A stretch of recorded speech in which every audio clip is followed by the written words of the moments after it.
Welcome back to Commercial Real Estate Secrets. This is Austin here, your host, and our guest today is Dr. Chris Lugo. He's the founder of Puget Sound Pediatric Dentistry, and he started a DSO named Dynamic Dental Management. They've grown to 5 locations recently and have a plan of growing at a rate of 2 per year, and it's really exciting to have them on the show. Dr. Chris Lugo, welcome. Thank you so much, Austin. It's really great to be here. Great. So, start things off, what area of the country are you guys located in and growing in? Yep, we are located in Washington State. We're in the Pacific Northwest. We're in Snohomish County, and I started up in this area after I finished residency at the University of Washington, and have not left. It's been amazing in this area. We've had incredible patients, great growth. It's been an awesome location to work at. That's cool. So how did you get thrown into the world of dentistry? Cool. Excellent question.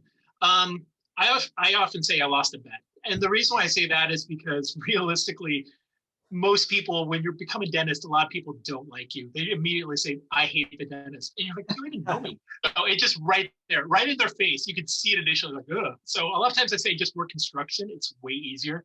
But started out in actually biotech out of San Francisco area. And I was going to do biotech initially, and then realized that the biotech world, when you go down that path, getting a PhD in microbiology, which is what my undergraduate major was in, was very uncertain. The future was pretty uncertain in terms of your ability to find employment unless you were doing something on the business side. So I decided in my last year at UCLA to go, okay, I'm going to pivot and I want to do something in medicine, but I don't want to be on call. And I don't want to go down the classic medical HMO path because I've seen other people starting to go down that path way back when. And I talked with my girlfriend's roommate at the time, and she was in dental school at UCSF. And she said, hey, check out dentistry. I was like, okay, I've been to the dentist. I know nothing about it. And the weird thing is within dentistry, it's literally like everyone has a parent that's been in dentistry. So it's weird to have someone who's never been in dentistry. On our podcast too, yeah. Literally everyone has parents who are dentists. And I was in my dental school class, the only guy without a parent who was a dentist. Wow. So it was very, very strange. But I enjoyed working with my hands. I used to do I grew up playing with Legos, and surprisingly on the dental admissions test, that is a huge component, like stacking Legos in 3 dimensions in your mind and then saying, what did you make? You're like, oh, a puppy or, something like that. So I aced that exam. It was pretty awesome. And somehow the good people at Harvard said, yeah, you come to school here, which was crazy. I still look at my educational career and just like laugh because I'm shocked I've gotten into the schools I've gotten into. So. Oh man, yeah, that's impressive. So you said your parents weren't dentists. What was that like growing up? My dad was a chemical engineer, and my mom was in real estate. So that's why I guess I learned a lot of business components, because watching her go through the life in Southern California in real estate in the 80s, my God, it's insane. And I realized at that point, I don't think I could do real estate. It's just the time commitment you guys put into these things. It's insane. But I did realize too that, I like science, but I also have this sort of business side to me that always creeps out when we're talking to people. And I'm always thinking of ideas how to make things a little bit different or streamlined or operationally speaking better. And it's a curse really, because I can't stop thinking about that kind of stuff. And it's always popping in my head. So. Yeah. Was your mom, was she residential real estate? Yeah, she was residential. Started in doing condos and then transitioned to single family homes. But that had to be booming in the 80s and something. Yeah, and did both buy and sell side. So she pivoted off of whatever markets were presenting at the time, which was crazy too, because I know it's a very specialized markets now. It's like buy side people, sell side people. So, but she pivoted all throughout that, and there was a lot of interesting things. And I grew up actually cleaning out houses that she was going to be selling. So I was just dropped me off and said, hard knocks. Yeah, it really was old school. Did It she just pay you turned above you or loose. below minimum wage at the time? Oh, yeah, exactly. I know, seriously. And it was just, you sure you leave an 11-year-old in a vacant home? Why wouldn't you? So, Right. but hey, house got cleaned and whatever. I learned a lot. I learned a lot of maintenance too. So that helps a lot now. Yeah. So did you like, obviously you're very entrepreneurial now. We were talking earlier, you mentioned you always have something kind of working on the side. You've got your own dental practice now, your own DSO. Yep. So like, where did that stem from? Did you, because your dad, you said he was a chemical engineer, right? Yeah. So that's less entrepreneurial, I would think, right? Yeah. Like He was more, always working for another. Yeah. He was always under someone else. yeah, more engineering is very like, task specific oriented to me. Right. Real estate can be much more entrepreneurial. Did you ever try your hand at anything, growing up, high school, anything like middle school? Anything?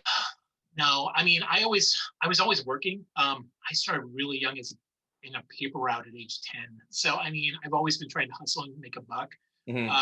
But that also translated into, college when I'd be working a couple of jobs at the same time, plus going to school. I mean, there's always times I was just working and I can't, and even now, not being chair side anymore and really stepping away from the clinical aspects of dentistry.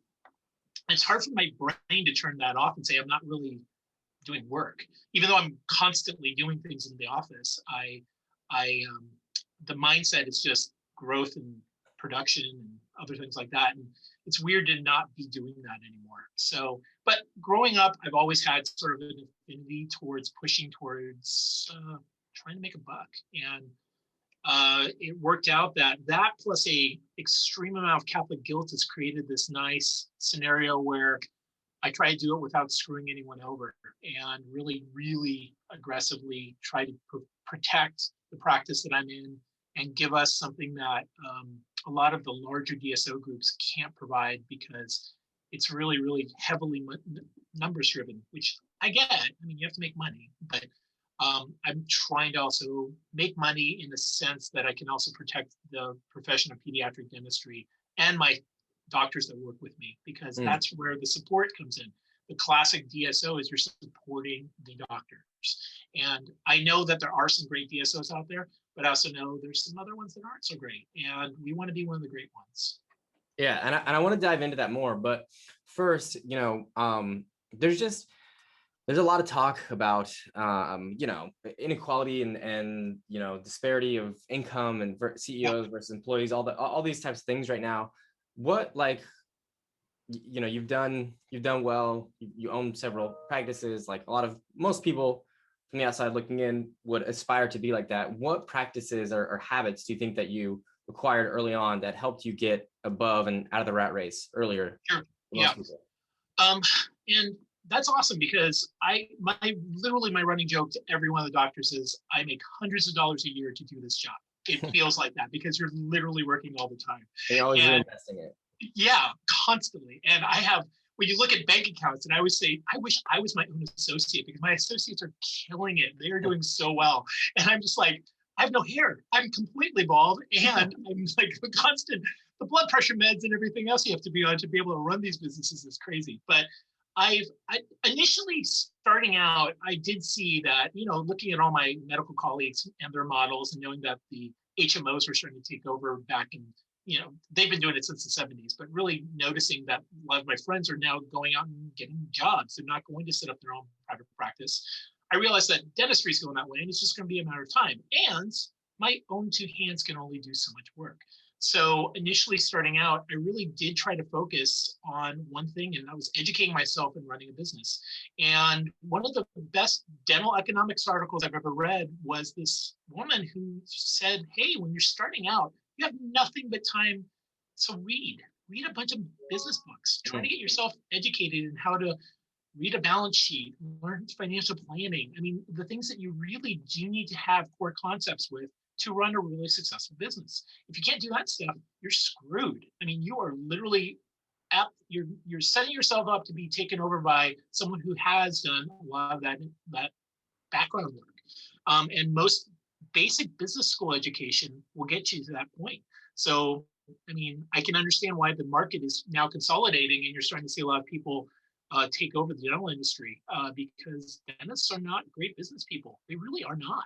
I mean, if there's the other running joke is if there's a bad business deal out there, bring it to a dentist, they'll totally invest in it because they just don't know. They have no idea. And I always look at myself and say, hey, keep it under $100,000 when you make a mistake. Anything under that is fine. Anything over that, there's some problems. That's a heavy education to pay. That's a heavy tuition to pay for that education. So. Oh yeah. Yeah, no, that's hilarious. I think it's important, reading was always a staple. And then of course they came out with Audible and the iPod and game now changer for me. Listen to everything now.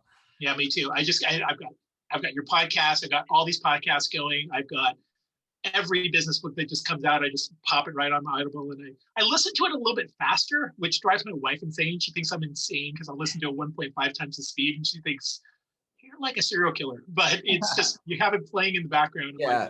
For me, it's very situational. There's some things that I can listen to, very fast, like stories and stuff like that. But when you're really learning hardcore data, like I'm listening, to the Rise and Fall of the Third Reich right now, which is a 60-hour long audio book. Like don't get into it unless you just really have a long commute. But some things are hard to grasp at faster speeds, some things are easier, so you can kind of play with it. But yeah, it's really changed the game. Tony Robbins has a thing called NET, like no extra time. Right. So it's just like anytime you're, you got a spare moment, trying to be listening, trying to be learning. And it's like, I agree with that in concept, but we get too carried away with it because if you don't have any thinking time, you don't have any quiet time, then you're just reactive all day instead of being proactive. Right. And also when you're running a business, you do have to have that built-in moments where you actually can think about the next step and put stuff down.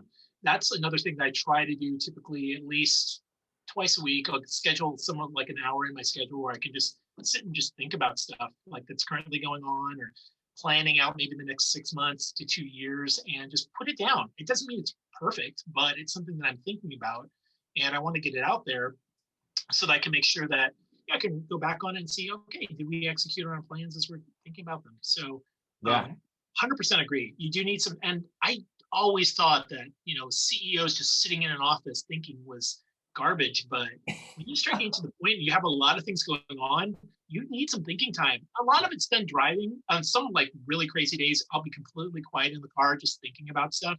And then there's other days I have to just sit in my office and just like shut the door because you hear screaming kids out in the background and you're like, okay, I gotta just take a couple minutes to think about this. So. Yeah, no, 100%. So, okay. Now, yeah, we kind of were talking about just where you went to school and the process of that into like, what was the process like between that and then when you opened up your own dental practice? Sure. Started right out from, I got a job about an hour and a half south from where I was living in this area called Federal Way. And I'm from Southern California, so an hour drive is not the end of the world. I'm used to long commutes. Anywhere was at least an hour. So I'm just like, okay, whatever. And Audible was out, so I was listening to audiobooks. It was fine. But the big transition point was I started working as an associate, and I also started working for that office. I worked for another office. I started to see sort of how the mom and pop operational aspects of dentistry were working. And I was sort of shocked because I thought it was way better planned out. Every office has their kinks. Every office has very different mentalities how to run. And none of it's really efficient. It's shocking how little efficiency is built into a lot of these dental offices. And that being said, it gave me a lot of time to ponder and decide. But I really did want to see how these guys were running their offices because they were successful. I mean, it's not that they're not successful. It's just that they're spending a lot of time doing things that I wouldn't want to do. So once I started getting that down, it took about 2.5 years for me to get very comfortable with the idea of possibly opening up my own practice, but I didn't really start the process until year 3.5. And I got a job that was a little closer to my house, and I was starting an expansion office for another dentist locally. And he said, basically, yeah, get it going. And I had a pretty good proven track record. I mean, locally, people knew who I was in terms of the community, and they knew I was an okay dentist. So they're like, yeah, Chris is great. Give him a try. And I started that practice. But you started it brand new, just de novo. You didn't acquire not a single patient. Yeah, and it was. How did you select the location? What was that? So how did you select the location? Obviously, that's an area. Oh, yeah. Well, okay. So he selected the location, but I actually approached him because I knew that location was going to be good. And my initial selections were pretty rudimentary. Three things I look at. One, is there a Costco nearby? Two, is there a Walmart nearby? And three, what's the amount of kids that you have in the local schools for that area? And then you can find that on pretty much any government website. Yeah, big anchor synergistic. Yeah, that was my demographic study. It's very in depth at the time. It was smart though. I mean, how many miles away or how close were you to those big anchor tenants? Okay, the big anchor tenants were, I'm literally down the street. I mean, really close by. And I figured they have a lot more. And I took a class in college called location theory and location analysis. Yeah, it was awesome. And I realized that beer needs to be made near population sources. That was a great class. But this actually I'm like, these guys have lots of market research. Why am I trying to break the mold here? They're spending the money. I'm just going to set up next to them. Well, then another thing too, once they're up, they attract people to go to there. Right. There's a draw and a huge draw. And Home Depot and all the other big anchor groups in the area that are still doing fine post-COVID. So that was my initial location analysis. And there's no one around. I mean, pediatric dentistry, when I was starting out, was a lot less people up here. So I was like, people refer to this area as like the woods. And it's pretty good population to work with. It's working class. It's basically amazing patients. And I couldn't have been happier with the location. But it is a drive from the major city. It's about 40 minutes north of Seattle. And most people are like, oh my God, 40 minutes? I'm like, well, I'm not living in Seattle. I want to raise a family. I mean, get some land up here and I'm happy. So that's the other thing too. It's like, I've always been really good at picking real estate because I watched it constantly growing up. So I picked these locations. That's right. You did have a little bit of an advantage there. Yeah. And I was able to I just intuitively, and you're right, it's one of those things where you have analytics now you can look at versus going in and just having a gut feeling, which was how I started everything. And then this practice started that's my first practice. It's in this area called Marysville. I started working with this guy. He's my boss. And I was chatting with him like, hey, I'd like to eventually buy in with you and be part owner. It's like, yeah, great, no problem. And was at the initial setup. He's like, yeah, I'm going to bring you on. You're going to be the owner of that space.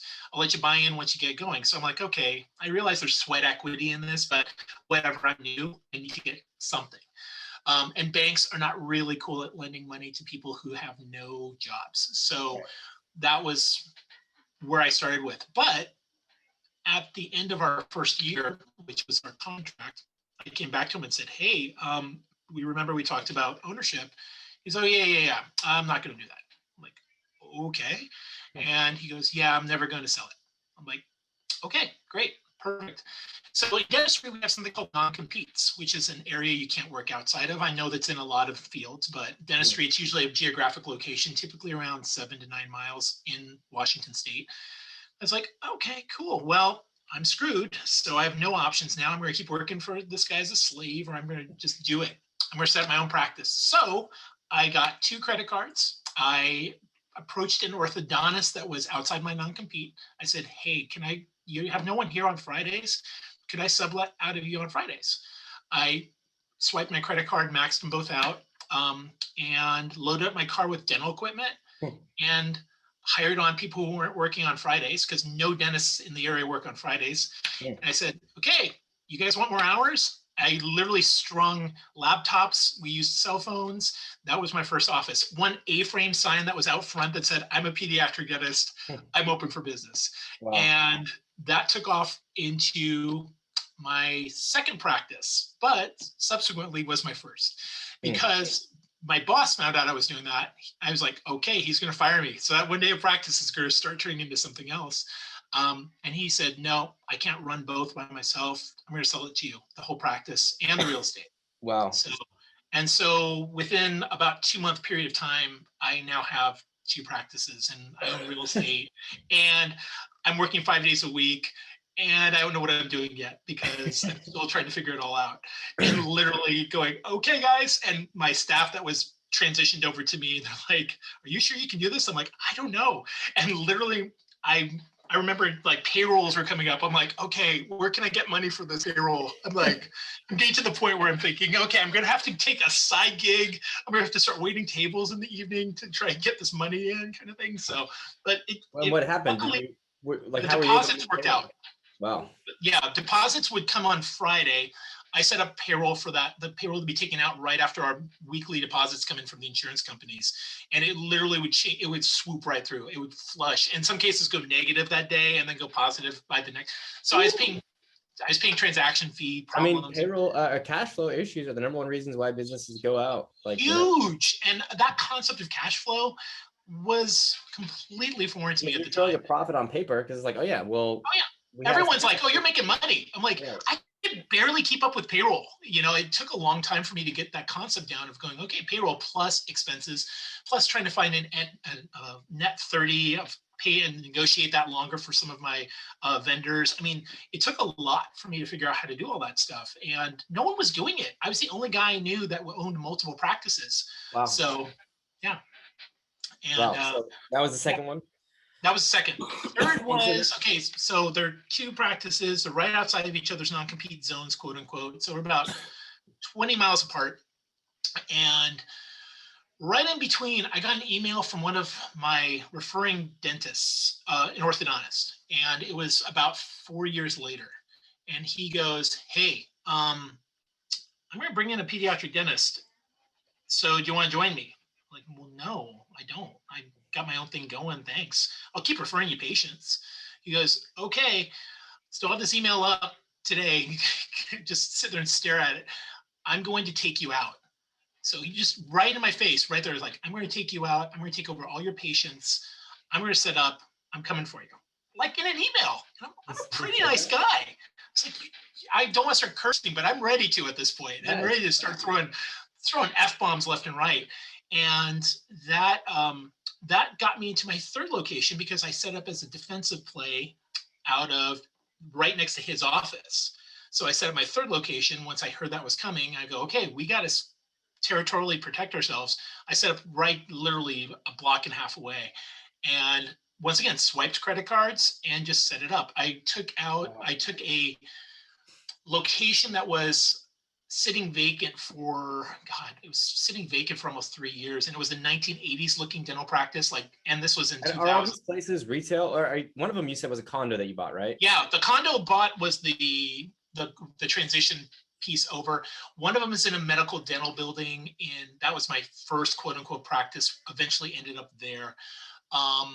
So is there good street visibility? Or are you kind of relying on? No, this is all word of mouth. And okay, this third location we're now building a building for it because we've gotten big enough where we have to. But nice. It was just it's in a basement. It's not pretty. It's like 980 square feet, 4 chairs. And I was just setting something up to just make it work.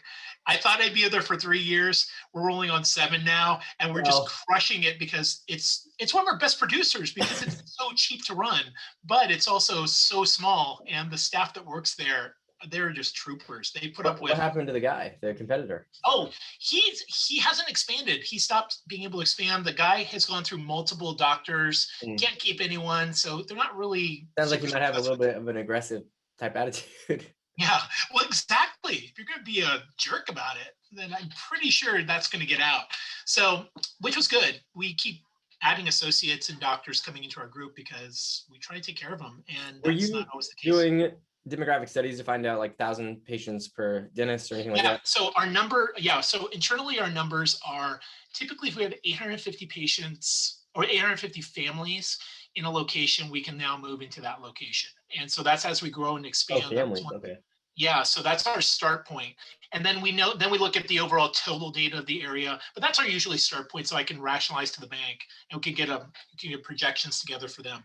And that's our starting point. And I think now, we're at about 850 still per patient. We want acquisition of at least 55 new patients per month per location in those new startup spots for the first year. Then we want to see that transition to 100 patients per month because we have enough word of mouth traffic coming through. Yeah, so we internally look at those numbers. So Okay. All right, cool. So now we're at the third location, and then now you're kind of catching up. now You're a little bit of now your debt. we're trucking along. We're going along. Fourth location came about, so that was defensive play. It worked out fine. We're now starting to have multiple associates. Before it was me being able to work 2 practices and bringing someone else in sort of part-time. Now I have 3 locations. I can't do it all myself. So I had to say, okay, I got to step out of one of the locations because I can only do 2 at a time. And we started bringing on doctors. We brought on 2 associates at that point. And that's when I started to learn how bad I am at dealing with associates and being able to manage doctors. I didn't know what I was like, everyone wants to do what I'm doing. Everyone wants to see patients and give up for the greater good. And that's not the case. Doctors they have a tremendous debt load that they have to deal with. And I had the wrong mindset at the time. The reality is people want to take care of themselves, and that's fine. I get it. It's a job. I totally understand that now. But at the time, I was thinking very differently. I was thinking like, everyone's an entrepreneur. Everyone's going to sacrifice and do what they need to do to make things better. And that's not the case. And so we went through a series of doctors because we had wrong fits. And I had the wrong mindset and we had wrong fits. So I started to learn where I made mistakes. We started internally every time we would lose someone, which we haven't lost a lot of people, but we've lost 3 doctors in our time through this. And the first 2 were in that first 2 process. I learned a lot of where I was screwing up. And we internally sort of do a postmortem on anyone we lose because we want to know, what are we doing wrong? I mean, sometimes the people are just not good fits, and it is what it is, and we have to let them go. But a lot of times it's, what can we learn from this and what can we take away? And that was really important for the doctor side. And once we got that in sort of locked in, then we're able to keep people on, and they can transition from being doctors to owners, which now they have fractional ownership options. They have lots of different things that they can do within the group so that we can keep them and keep them getting paid really well. So what do you think you have a niche in that area in terms of attracting people? I think I'm pretty real. So I don't think you're going to see that when you come in to deal with interviewing other doctors. They're all very stuck up. And I'm not a BS kind of guy. It is what it is. And you like it, you don't, it's totally cool. I'll tell you all the ugly secrets. I'll tell you everything what they're not going to tell you, and just say, this is how the business is, but this is how I plan to run the business and what I'm doing to try to make sure that you guys aren't getting taken advantage of. Because as an associate, they were taking advantage of me way back when, and I saw all the tricks being run. They're still out there. But now it's just pretty straightforward, and everyone knows that in the big picture, I always have their backs, and I'm always providing an option to be a mentor as they get further into the business, because I can only do so much myself. And as we continue to grow and create and expand and do everything else, which is the other part of this too, is that not only adding locations, we're expanding existing locations. So we add more chairs. That drives revenue, and I need people to know how to run that. And if you're with me, you're with me. If you're not, that's fine. You can probably do this yourself. You're just not going to get paid as much. And it's going to take you about 7 years to get to where you were at. Mm-hmm. So people understand that, and they're like, well, I'm not stupid. I'm not going to leave. So I think it's a lot different. And when I sit down and show them everything, they get to see all the numbers of the practices. All my doctors know exactly how they're producing. They know where they are comparatively to each other.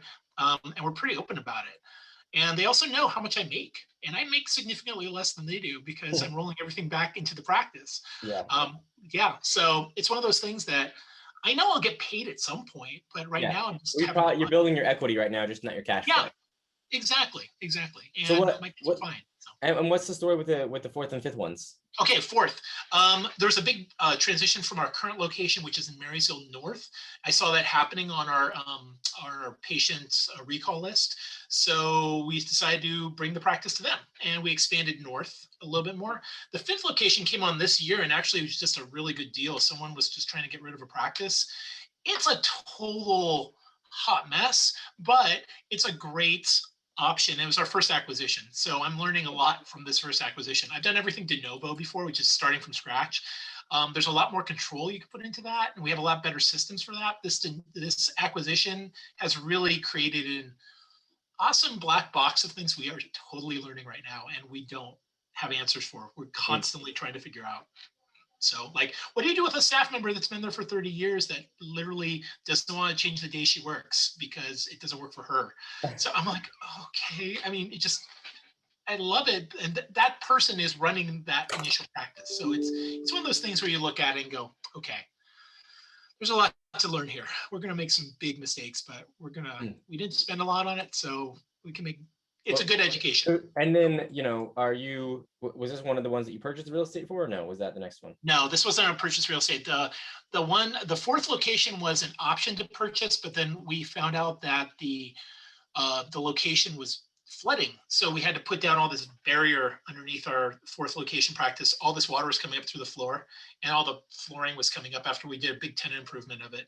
And we had the option to buy the condo space, but then we just said, nope, we're out. After this lease is done, we're done.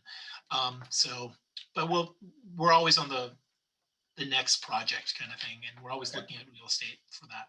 So that's the fourth one, right? And then I guess fifth one was just a acquisition with a lease space, and pretty straightforward. 2 years left on the lease. I know it's pediatrics. Do you have a specific niche of pediatrics? Are you doing any sort of Medicaid? Are you doing orthodontics within it? Yeah, great. Pediatrics, typically we are doing Medicaid. There is that component. Our practice goal is to stay under 40% of our population as being Medicaid, because it does start to affect revenue.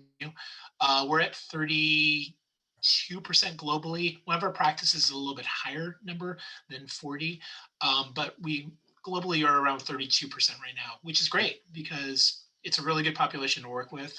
And it's pretty straightforward revenue. We don't have to worry about too much. The state pays pretty well. Not as good as other states, not like Texas or anything else like that, but it does pay pretty well. A lot of DSOs in Texas, for sure. Yeah, and there's a reason, because they pay insanely well for pediatric dentists. Do you know why? No. I just heard this story last week. Apparently there was a kid. He had a big issue with his jaw. Yeah. And he was a Medicaid patient, and Medicaid reimbursements were so low and so terrible that nobody would take him. Nobody wanted to accept Medicaid. So he ended up having to hop around from doctor to doctor. During the time, he died. And so they had to the state board had to look at it and be like, wow, we need to change this. It was up in the news. And so essentially it went from one of the worst places to one of the best places to get Medicaid because of a tragic situation. Sure. But fascinating story. We had a transition similar to that. There was a patient up here that passed away so there's a program in Washington State called the ABCD program. And right when I came here, the previous dental director of our pediatric dental residency, Pete Demoto, was a founder of this. And there was something happened at Children's where a patient passed away because it didn't get care the proper amount of time.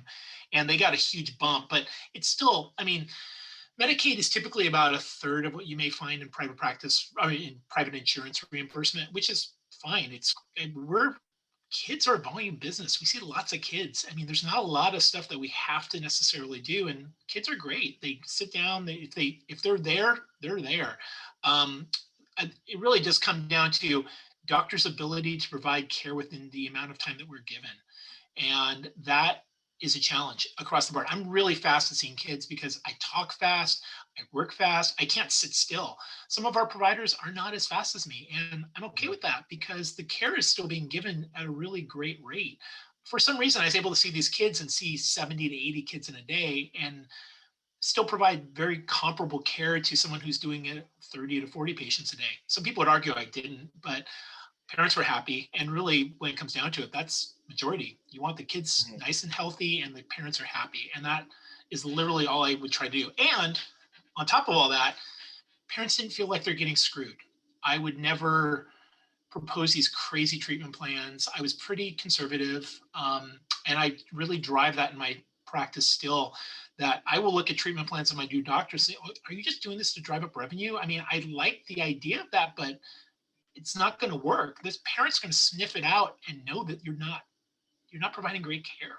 Yeah. So we try to nip that in the bud initially. All the residents coming out of dental, all the residency programs, they all have these everything by the book, which is great because it is appropriate, but there's so much variation within that, like in terms of practice management, and then everything by the and the amount of care that they recommend is often very aggressive, and parents sometimes just can't afford it. I mean, $300 to somebody is not the same as $300 is to a practice owner or a doctor. It's not, but it's crushing sometimes, and people have to be aware of that. So. Yeah, no, that's great. Okay. So, kind of in closing, we're like, what's on the future for you? What do you guys have planned ahead, and what type of people are you looking to partner with? Sure. And then it's after that, I want to know if you have any like book or education recommendations for everybody listening. Sure. Yeah, no problem. Okay, so future for me right now, I'm going off to get my MBA. I've figured out that I need to learn how to run a business better. I feel like I'm doing an okay job. I know. I feel like I'm doing an okay job, but I think the interesting thing with the program that I'm going to be doing is I get to see how other businesses run that are not dental. I think I know how to run a dental office pretty well, pediatrics specifically. General dentist, I'm still learning that. But I'm constantly trying to educate myself and to have access to people who are doing it in different fields and have found different ways to do the same thing I'm doing when it really comes down to is taking care of people. I cannot wait to meet these people and learn from them. On top of that, so that being said, that's one part of it. The future for our group is to continue to grow. And I think the biggest reason why for me is because it gives us protection. And that sounds a little crazy, but a couple things. One, the bigger corporate DSOs coming in are they're the ones that are locally available up here don't always provide the same standard of care that I would do with my own kids. So that's one component of it. And you see these things coming out and it's just not how I would do it. It doesn't mean it's right or wrong, just not how I do it. So, but I also envision too that the profession, if we don't have some advocates that are dentists who actually know how to run businesses, can't advocate for the profession, we're all screwed. I mean, it's going to be, you're not going to trust the dentist pretty soon. And a lot of people don't because they see this transition happening. They're like, you're just trying to make money. I'm like, I'm not really. I'm driving a 2014 Ford. I'm not trying to make money off you guys. And it doesn't sound sexy or hot, but I'm trying to provide good care for your kid. And that's something that I think is going to be lost as more providers are coming out with extreme amount of debt from dental school. Kids are coming out from school with $500,000 in debt to start. That's a lot of money to owe somebody before you even have a home, before you even have a car. I mean, that's like tremendous amount of debt. And banks aren't stupid. They're not going to lend to that. Yeah. So it doesn't leave a lot of options. And so that's one part. Protecting sort of the profession is a big global thing, learning business, but internally making sure that we continue to get doctors that are like-minded, that will have that thought of patient care first, and making that a priority. That's huge for us. Okay. Well, yeah, thanks for that. And so, and then in general, what kind of books would you recommend? What helped shape you? What do you think will be great for people who are looking? So, yeah, that's awesome. I used to love I'm going to start off with the preface of my starting as a doctor / business owner to where I am now is very different. I was really much more aggressive in my early onset years because I was thinking everyone's going to try to crush me and shut me down, which eventually did happen between second and third practice before I started back to you. So I wasn't wrong. I just was, the prophecy was there, but I was always thinking that way though.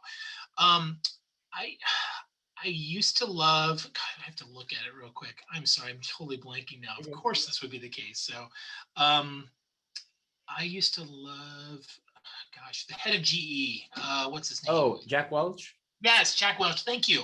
Yeah. I used to love all Jack Welch stuff. I was all in Six Sigma, the whole thing. I was like doing all the stuff. Love Jack Welch.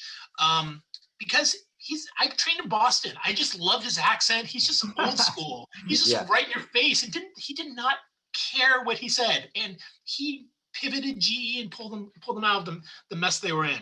So loved Jack Welch. But then as I've started working with more and more women, because my whole practice is women. I have 54 Oh, wow. employees, and they're all women. Wow. And What about the associate yeah, doctors? They're all women too? yeah, one guy. Wow. So is And that by design or just the way the cookie crumbles? no, it's just the profession. And So funny. yeah, guys are not necessarily going into pediatric dentistry, which I get. Okay. It's a very feminine kind of, you're taking care of kids. So Yeah. 100, now that you say that, I get it. Yeah, it makes like sense. pediatrics, it's the same thing. You just see lots and lots and lots of women, which is great. I didn't realize I was great at working with women until I started working with a lot of women. But then Brene Brown, I'm actually pivoted off of that now. I'm more of a Brene Brown fan, where you're starting to see all these sort of like vulnerability leadership options that I do love her books because they speak to the people I work with better than I can find in myself. I'm 6'3", 240 pounds. I'm a big dude and pretty imposing, but when it comes down to it, I mean, really, when you're taking care of kids, you have to be vulnerable and you have to show that you don't know everything. I mean, kids will pick that up right away. They know you don't know everything. So that's been a big pivot for me. And there's also Iger from Disney. I like his book he just put out, Ride of a Lifetime. Um, awesome book. Really interesting way to look at it. Very anti-Jack Welch, which is, I think, where I'm starting to go towards in my later career. Yeah, love that. Absolutely love it. And I actually put a reading list together because I do some lectures for back at Harvard for business stuff. Oh, And nice. everyone asks, what are you reading? So I just made a list. I've got like 80 books that I look as my primer. You get through those 80 books, then we can start deep diving into other specific subjects. So I'm always reading on leadership. I do love reading everything on leadership. Absolutely love it because I find that's really my role now. I hate reading finance stuff, but I'll do it because I need to learn it. It's funny. And I enjoy it, but it was weird to me when I realized like most other people don't enjoy this stuff. yeah, I know. It's Well, like, you read it and you think like, oh, dang it, everybody's going to learn this. I'm going to have no more competitive edge. They're all going to get financial literacy. And then it's like, no, that's just me. yeah, no, totally. And this is I Will Teach You to Be Rich, Ramit Sethi. Love his book. Absolutely love it. It's one of the best little personal finance things I've ever read. And then I go into all the major financial guys who've written all the big stuff. But yeah, I'm trying to think of, I can look at my books right now. There's just so many. There's a really interesting book if you want to get something a little bit more interesting to look at a dynasty, the Cartiers, a book by Francois Becquerel. Amazing book on like watching generational growth entrepreneurially. It's insane. Wow. It's just What is it it's a called? crazy book. The Cartiers. So it's like the watch, Cartier watch. So Oh, yeah, outstanding book. Outstanding. So well, great. yeah. Well, yeah. So this has been awesome. Thanks so much for your time. Any imparting words of wisdom? I feel like I just cut you off from a sentence. No, not at all. No, you're fine. No, I got nothing, man. Thank you so much. I appreciate it. And if you guys need anything else from me ever in the future, just reach out. I'm around. So Yeah. Well, this has been awesome, and would absolutely love to do another recording. This time next year, we'll see how things are going with growth. not a problem, man. Sounds good.